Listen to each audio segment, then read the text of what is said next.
dan dilepas oleh Yudo Red Giant sehingga seperti yang bakal kita duga akan ada kemenangan 2-0. Alright, di depan sana bahkan kalau bisa kita bilang ini kembali akan terjadi di mana posisi dari Kiboy ini akan menjadi sosok yang menakutkan untuk para pasukan dari Yudo Red Giants. Tapi mungkin ini akan bisa lebih tercounter sedikit. Kenapa aku bisa bilang lebih tercounter sedikit? Karena posisinya Kiboy ini nggak bisa heal dengan maksimal. Kita punya Baxia di sini. Ya. Memang early game dari Baxia ini bisa cukup untuk menghentikan seorang Kiboy. Dan lihat Kiboy nampaknya juga akan head to head dengan seorang Pancake.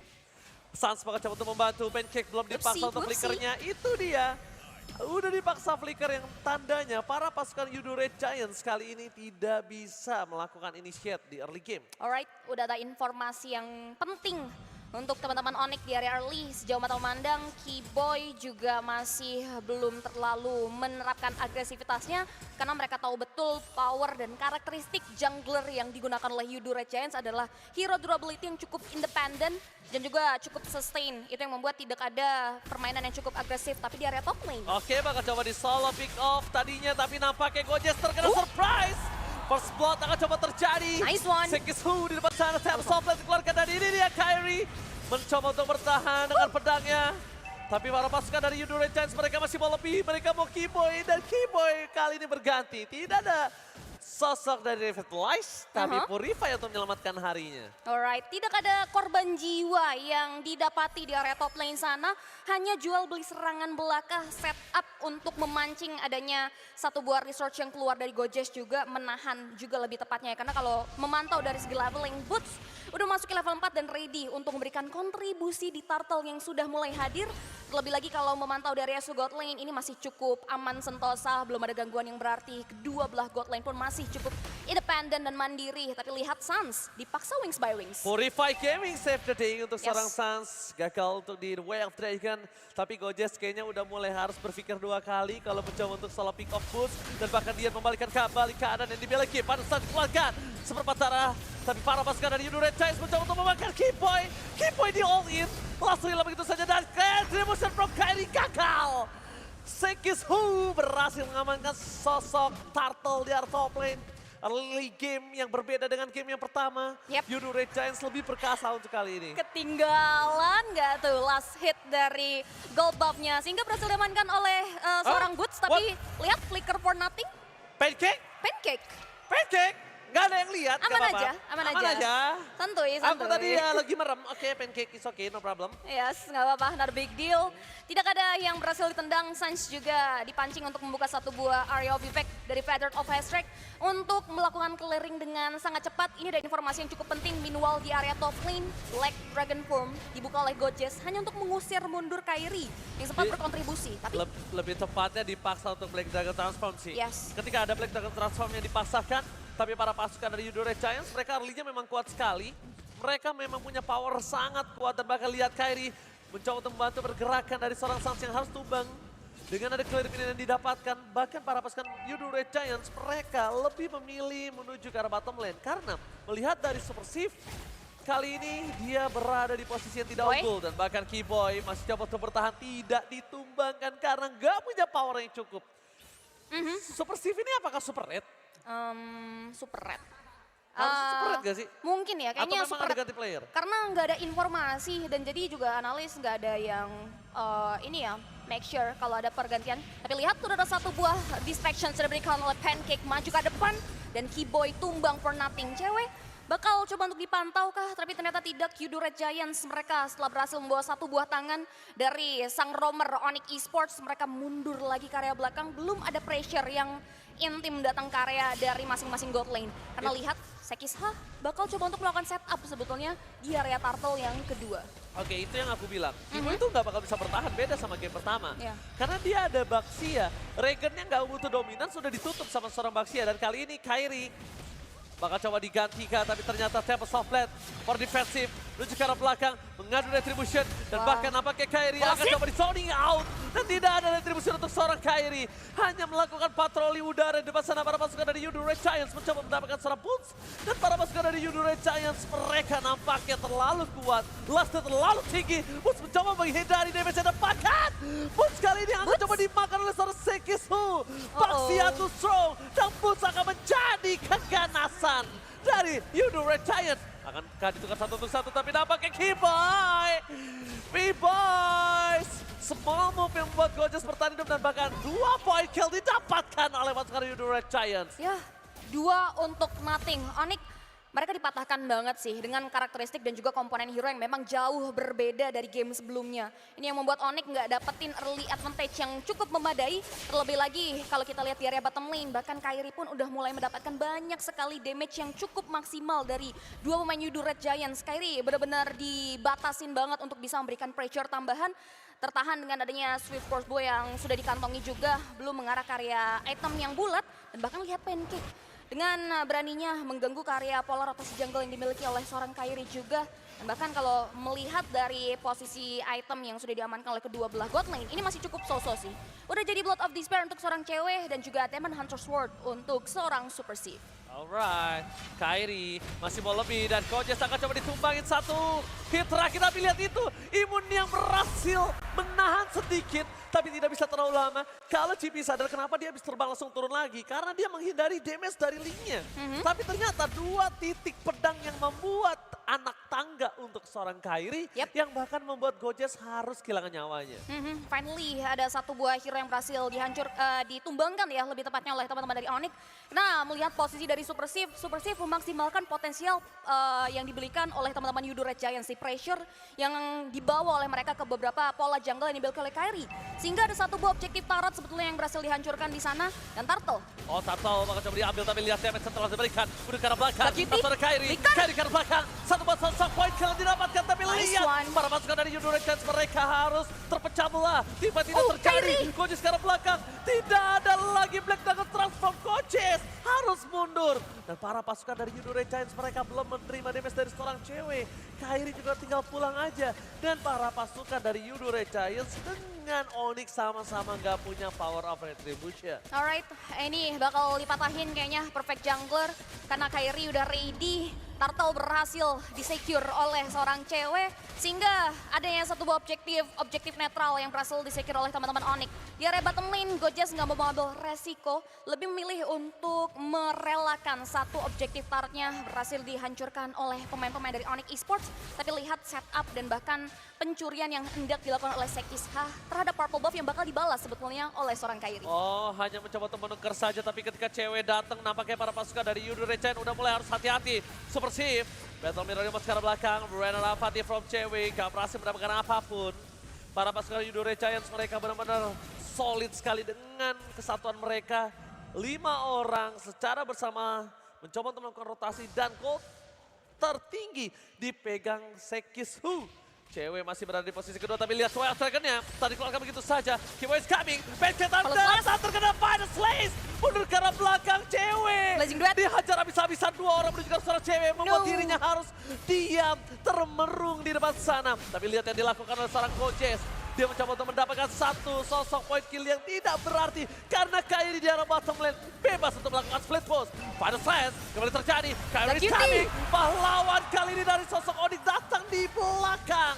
Dan bahkan mendapatkan satu point kill lagi untuk Onyx Esports. Yes, dikala permainan killer yang dibawa oleh Kairi dipatahkan di area early, beralih profesi menjadi split pusher pun dilakukan oleh Kairi dengan adanya penghancuran terhadap objektif inner bottom turret yang dimiliki oleh Yudu Red Giants. 2 pemain tumbang ditukar dengan hilangnya sang god lane dari Onyx. Mereka bakal coba untuk sama-sama mundur secara teratur. Belum ada gangguan berarti lagi yang bakal dibuka sebetulnya. Karena kalau kita lihat masih cukup safety. Dua-duanya sama-sama menjaga jarak karena kurun waktu dari Lord pertama juga udah mulai semakin dekat. Keduanya disibukkan untuk melakukan clearing terhadap wave minion, dan kalau ngomongin dari perekonomian, sebetulnya macro play dari Onyx Esports masih sangat jalan karena perbedaan network. Ini malah justru dipegang kendali oleh Onyx Esports. Oke, tapi kalau melihat adanya Sekishu yang pede dengan retribution ya, kali ini dia bakal coba untuk mengamankan Lord, mencoba untuk mempoking. Ini adalah perhitungan waktu gimana Kairi punya waktu untuk dapetin purple buff Tapi para pasukan dari Yudure Giants, mereka standby on position. Maka coba dihajar. Red akan dikeluarkan. Tapi dari arah belakang. Retribution di south point. Red rapatinya gagal. Tapi lihat di belakang sana Boots harus menjadi korban keganasan Yudure Giants. Blazing belum dikeluarkan. Tembus top lane for defensive. Para pasukan dari Onyx Esports memilih untuk mundur. Karena Yudure Giants terlalu solid. Satu untuk Nothing, disusul lagi dengan area satu buah objektif Lord yang berhasil diamankan oleh Yudure Giants. Tidak berhenti sampai di sana, sektor bangunan turret pun berhasil dia raih. Membuat Onyx Esports mereka harus mundur secara teratur, memaksimalkan area of effect yang datang dari seorang Suns nantinya untuk melakukan defensive power. Karena di Lord pertama, ini otomatis bakal dimaksimalkan oleh Yudure Giants untuk bisa hancurin karya inner turret. Karena melihat kalau kita dari area sisi top lane, Lord pun langsung menghajar. Oke, bakal ada teamfight kembali terjadi dibuka oleh Sekishu. Tapi informasi yang telah diberikan adalah Pancake belum mengeluarkan Way of Dragon-nya. Sans langsung pada extract for defensive dan Kairi lihat buying time yang dilakukan Kairi. Kairi mau orange buff, sebelum menuju orange buff. Habis Kairi dapat orange buff, dia langsung kabur menuju ke arah top lane.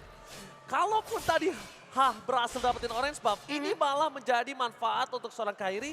Dia bisa menginvite atau menukar purple-nya yang lebih mahal untuk seorang Baxia. Alright, itu dia. Dan jadi salah satu keuntungan juga karena dengan adanya pemotongan terhadap wave minion tapi Conceal Play. Mendakan akan ada satu lantunan genderang perang yang bakal dibawa oleh Yudure Giants. Pancake sudah mulai mendapatkan beberapa resource damage yang dikeluarkan oleh Onyx, tapi lihat Kairi. Oh, surprise Kairi! No. Zak, damage-nya terlalu besar membuat Kairi ter-shutdown. Dan kabar membawa, dan blessing duet from Subversive. Subversive berhasil mendapatkan satu poin kill atas Suns. No high ground defensive dari bottom lane.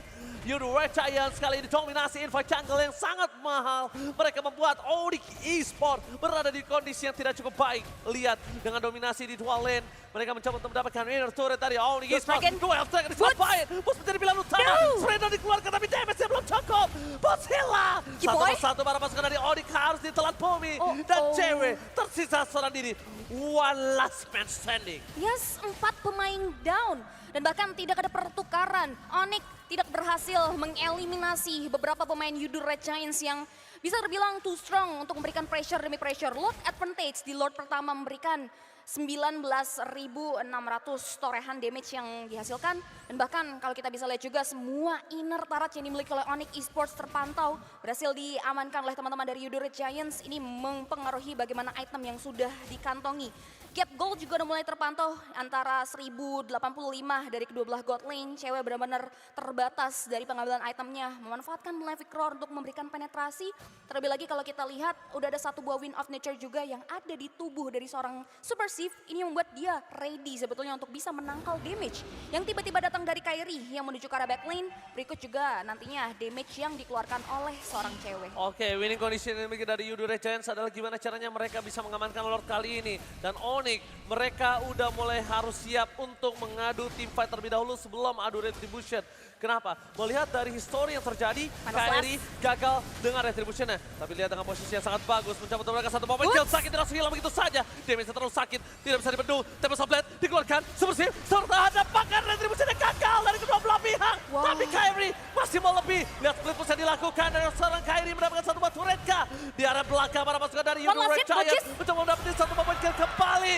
4 kali ini berbanding dengan 2. Angka yang tidak adil tapi ternyata keuntungan di tangan dari Onyx Esports. Yes, bagaimana teamfight terbagi menjadi 2. Boots memberikan distractions tapi Lord masih sempat disecure dengan ada damage yang diberikan oleh seorang Gojes. 2 pemain down. Oh, ini 2 bisa dimakan. Jimmy, ini 2 orang bisa dimakan. Karena mereka nggak peduli apapun terjadi. Lihat Sekishu. Maka coba di all in. Damage-nya terlalu sakit dan shutdown akan coba terjadi. Cewek, damage-nya tidak terbendung. Red Rapati from Cewek berhasil men-shutdown pergerakan dari Sekishu. Upsi, tembakan garis lurus yang datang dari seorang cewek membuat adanya satu buah shutdown effect yang berhasil diamankan mengarah ke area dari sang pemegang Retributions. Dan bahkan Lord yang kedua tidak memberikan dampak yang cukup positif sebetulnya untuk teman-teman dari Yudu Red Giants. Di match leaderboard dipimpin oleh Kairi yang benar-benar memaksimalkan potensial untuk bisa mengacak-acak backline yang dimiliki oleh Yudu. Karena dari permainan agresif yang diberikan oleh seorang Kairi ini cukup balance. Masih menjadi eksekutor yang cukup ganas, tapi lihat Pancake nampaknya bakal coba untuk membaca situasi. Berada di garda depan. Alright, Fedesten keluarkan, Yes. Supersif hilang. Kali ini ternyata bukan Supersif tapi Pancake yang benar-benar menjadi Pancake. Lihat, Red Apathy from cewek tapi belum bisa menumbangkan damage dari seorang Supersif. Masih bisa ditahan, Pancake udah mulai harus berpikir 2 kali karena cewek udah level 15. Cewek itu strong dan winning kondisi yang dimiliki dari Onyx adalah sekarang mereka bisa melakukan split push. Mereka bisa melakukan split push dengan adanya Kairi. Dan bahkan kalau bisa Boots megang lane sendiri, 3 orang tersisa mereka harus solid. Yep. Kenapa? Just in case dengan pergerakan team fight yang dipaksa oleh Yudu Red Giants, mereka tuh masih bisa tahan. Keep up dengan 3 orang, bahkan Boots bisa mengcover. Dan Kairi, seperti tadi, dia fokus ke arah turret dulu. Yep. Dia turret ke arah belakang, dia paksa Super Shift, mundur pakai Battle Mirror Image. Ternyata cewek udah standby. Ya, itu dia sih symphony of skill yang terjadi. Tapi lihat, akan ada satu buah serangan lanjutan yang datang dari pemain-pemain Onyx Esports yang ternyata masih belum mau direspons lebih jauh lagi oleh Yudu Red Giants. Bagaimana concern yang dimiliki oleh Onyx ini mengubah skema permainan agresif yang dibawa oleh Yudu. Bahkan mereka dipatahkan dari konsistensinya loh. Lihat Lord dari kalkulatnya. Nol. Itu minus. Bukan cuan, malah minus. Malah mereka yang harus kehilangan turret. Malah mereka yang harus dipaksa. Hampir terwipe out. Dan bisa dibilang sekarang gimana caranya mereka bisa dapetin objektifnya dulu. Yep. Kalau misalnya mereka dapetin Lord tapi tanpa ter-takedown dan mereka habis dapat Lord mereka nggak boleh team fight. Harus langsung disengage. Karena ini gila banget sih. Dari Lord yang berhasil diamankan oleh Yudu Red Giants, justru itu menjadi satu buah kesempatan buat Onyx untuk menyamakan kedudukan dengan hilangnya masing-masing inner turret dari Yudu Red Giants tanpa Lord yang berhasil disecure oleh kawan-kawan dari Onyx. Tapi kita bakal lihat karena Lord di menit ke-16 juga udah mulai terpantau muncul. Bahkan sudah mulai ditilik dan juga dipoking sebetulnya oleh sang jungler Yudu Red Giants Sekisha. Dia bakal coba untuk mancing.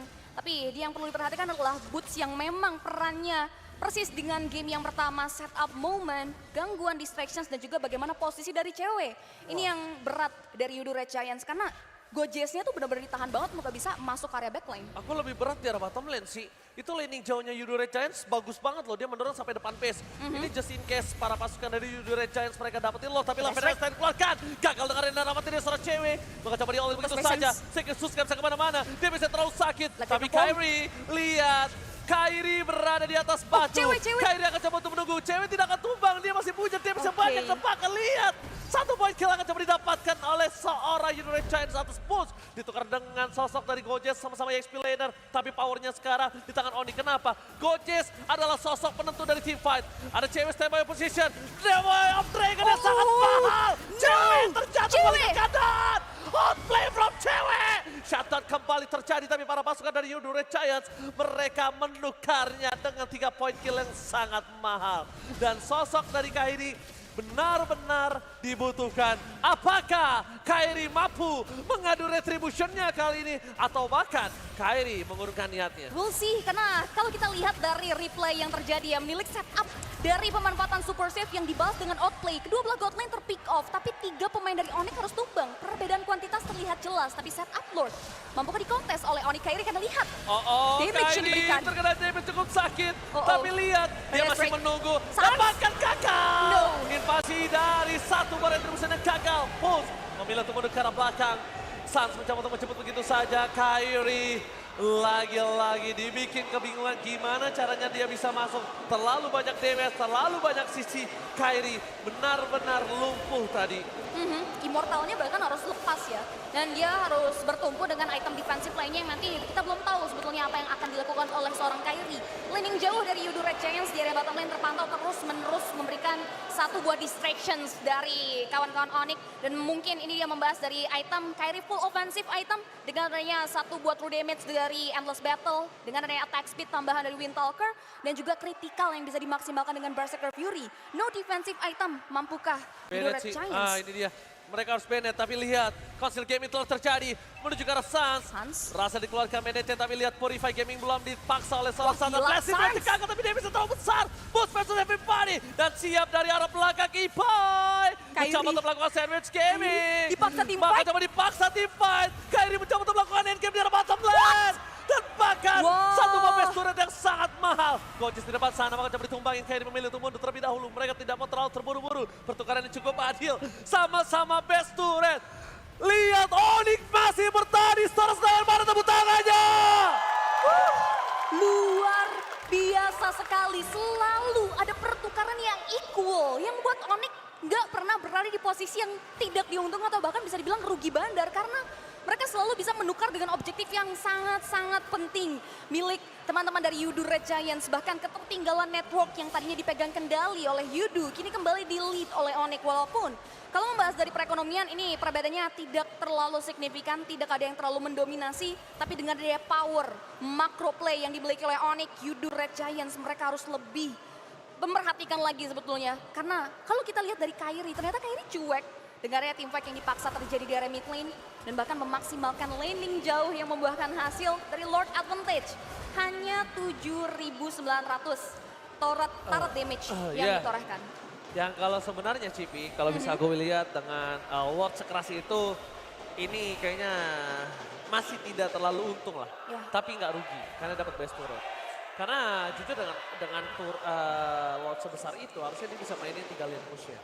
Dan bahkan dia kecolongan base turret di arah bottom lane itu sih yang membuat dia nggak jadi untung loh. Ini berharga banget buat Onyx ya, karena khusus dan rugi benar dengan pembahasan kita dari Lord yang udah di-secure 3 kali oleh teman-teman Yudu Red Giants. Selalu bisa ditukar dari objektif yang mahal untuk Onyx. Tapi udah ada final slash yang dibuka mengarah ke arah Pancake yang masih terlalu sustain dengan adanya immortality yang terbalut. Membuat hanya gertakan belakang yang datang dari seorang Boots. Karena Lord Evolve di menit 21 sudah mulai muncul. Dan lihat damage yang diberikan oleh seorang cewek udah mulai terasa perih. Di beberapa hero glass cannon yang dimiliki oleh Yudu. Dan yang bakal dimaksimalkan adalah kembali dari area laning jauh sih. Mengingat posisi Lord masih di posisi yang berada di sebelah sisi kiri hutan yang belum terpantau di poking juga sebetulnya oleh kedua belah tim. Ya, Puts akan coba untuk memberikan pressure aja dengan final slash yang dia miliki. Dan bahkan ini Keyboy sih harusnya udah siap ya. Karena dia harus nutup gimana caranya Zack Kitty nggak bisa menunjukkan seorang Kairi. Karena dia tadi yang bikin Kairi ini takut adalah damage besar burst dari Zack Kitty. Zack Kitty ini benar-benar ngeburst dari seorang Kairi dan laning jauhnya kali ini dipegang oleh para pasukan dari Onyx. Lihat di arah bottom lane terdorong, di arah top lane juga terdorong. Para pasukan dari Yudu Red Giants mereka jangan sampai kehilangan Sekishu. Karena kalau Sekishu berhasil didapatkan oleh para pasukan dari Onyx ini berbahaya. No power of retribution, dengan power of retribution ada bakar Renor Apati kena. Tapi Vader Strike yang enggak kali ini kombinasi yang hampir saja bisa mendapatkan 1 point kill. Karena tadi kalau misalnya sadar, Zack Kitty itu bahkan dimakan satu Vader Strike kena tapi Rennernya nggak kena. Tapi sekarang ketika Rennernya kena, Vader Strike nggak kena. Yap, dan itu yang membuat Zack Kitty masih bisa mundur dan bahkan tidak ada resource flicker yang cukup berarti juga yang dikeluarkan. Tapi nampaknya setup power dari Onyx udah mulai terpantau. Mereka tidak mau tinggal diam, mereka nggak mau terisolasi. Mereka juga udah mulai menitik beratkan visions mereka atau bahkan setup mereka di area Lord yang cukup mahal. Dan bahkan kalau kita lihat teman-teman dari Yudu Red Giants, mereka udah mulai belajar dari kesalahannya. Memperhatikan dan juga memperhitungkan banget nih untuk langkah mereka membuka Lord. Kalau udah mulai terpantau, mereka memancing teman-teman dari Onyx yang tidak terpancing sebetulnya. Karena selalu disibukkan dengan adanya satu buah permainan mobilitas yang dibawa oleh Kairi untuk memanage karya satu buah wave minion. Dan teman-teman dari Yudu Red Giants, mereka masih coba untuk mulai membuka karya inisiasi perang di area Lord. Tapi Onyx masih belum terpancing sebetulnya dengan ada setup tersebut. Oke, akan coba dihajar dari Keyboy. The Wild Dragon tadi keluarkan informasi telah diberikan. Ini mahal banget untuk cewek. Karena ini udah bisa dipastikan cewek tidak akan ditendang. No, The Wild Dragon adalah menjadi jawaban untuk para pasukan dari Onyx untuk memaksa untuk team fight. Lihat, mereka sekarang yang akan lebih berani untuk membuka vision. Mereka biarkan Kairi ke arah bottom lane. Purple buff-nya udah akan muncul. Dan Sekishu, kalau dia memaksakan terus berkutat di arah Lord, dia nggak akan punya mana. Dia nggak akan punya mana dan dia akan berat banget dengan Baksha Shield Unity. Apakah bakal terus dipaksa? Jadi mereka harus disengage. Dan lihat Kairi akan udah mencoba untuk melihat satu posisi yang bisa dia makan. Boots. Tapi para pasukan dari Yudo Red Giants, mereka juga tidak peduli dengan Keyboy. Bakal coba dimakan, bakal coba dioles. Super Saiyan. Following up and yang sangat mahal membuat Super Saiyan. Bakal coba dioles begitu saja, tapi Soulblade dikeluarkan. Dan bahkan satu momen yang sama. No marksman for Yudo Red Giants. All in terhadap seorang Super Saiyan dan Keyboy tidak ter-take down. Adalah sebuah pertukaran yang tidak adil. Nice follow up. Following up form Kairi dengan area Diven Sword yang dimaksimalkan mengarah ke area seorang Super Steve yang udah nggak lagi terbaut immortality. Karena hadirnya Boot dan juga Feather Extract yang dikeluarkan oleh seorang Suns membuat satu member tumbang tanpa pertukaran dan hal ini dimanfaatkan oleh Onyx yang masih diunggul dari kuantitas 5 member mereka yang dalam keadaan cukup prima sehingga Lord Evolve ini free. Finally ada satu buah objektif netral Lord yang berhasil diamankan. Kita akan lihat bagaimana Lord ini memberikan keuntungan teman-teman dari Onyx. Karena ini Lord yang udah banyak HP-nya dan bakal langsung otomatis charge juga ke area base yang dimiliki oleh Yudo. Selain Lord, masalahnya adalah Super Minion. Lihat 3 lane push. Manajemen lane-nya yang berhasil dibuat oleh para pasukan dari Onyx. Mereka tahu gua kalah dari segi laning di arah mid. Jadi dia akan coba dorong midnya dan dia akan coba paksa midnya. Saat di depan sana udah gak ada wings by wings. Dan mereka tidak mau terlalu terburu-buru untuk menggunakan Feather Extract. Karena Feather Extract sesungguhnya akan coba dipakai di arah top lane. Lihat Final Slash mengeluarkan Sekishu dari arah base turretnya. Membuat para pasukan dari Yudo Red Giants nampaknya harus kehilangan 2 turret secara bersamaan. Kairi. Lord masih bergerak di arah bottom lane. Kairi juga hampir ter-take down. Tapi nampaknya untuk balik dengan health bar yang penuh. Ini akan cukup mudah untuk seorang Kairi. Sangat-sangat mudah. Masih ada Vince Poise yang cukup cekatan juga yang dikeluarkan oleh Kairi sehingga dia masih bisa mundur. Tapi Lord Sas lihat. Dia standby on Boots. position. Slash. Dia mencoba untuk menunggu. Tapi Gojes lihat ada naga dikejar oleh seorang burung. Kairi by time dilakukan. Mencoba untuk edge kill. base-nya. Fokus ke base-nya. Hamilton sakit. Untuk 100 dan Noni. Wow. By time membuat Lord menjadi MVP.